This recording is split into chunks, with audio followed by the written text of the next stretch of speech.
Hey, it's Jolene at Lady of the Hoddle. One thing I want to touch on right now is this idea of intrinsic value. If there's one thing that I've been attacked for, it's for speaking out against intrinsic value. But what you see in the Bible is totally against that. God doesn't just love us because he loves us. Look at Luke 19 in the parable of the servants, right?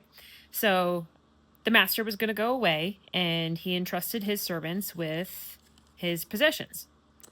And before he left, he called together 10 of his servants and divided them among them 10 pounds of silver, saying, "Invest this for me while I'm gone," right?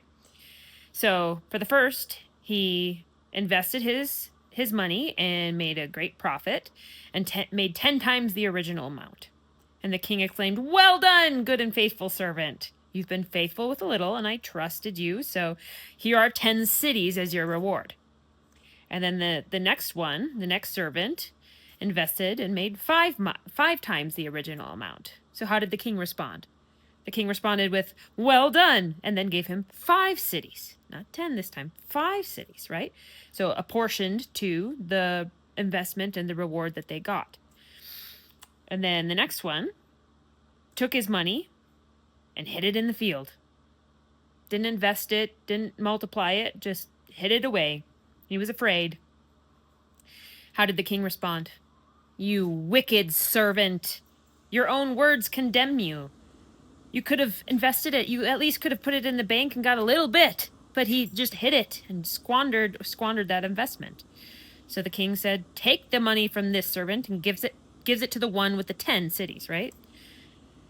And then the response was, "Wait, he already has 10. Why would you give him more?" Well, the king's response: "To those who do use well what they are given, even more will be given. For those who do nothing, what they have will even be taken away." So, even in the Bible here, it shows that you are paid according to your works, right? You are rewarded according to the things that you do. If you do more, you are of more value. You literally produce more value, and you are more valuable to the master. If you think about a job in reality, right? What workers do you want? The ones who do a better job, who produce more, right? So the Bible shows that people are of different value. There's different rewards according to what you do. There's other verses on that. So which servant should you strive to be? The ones who just sit by and wait for God to do whatever? Or are you going to be like the servant who has 10 cities rewarded to him for all the work that he does?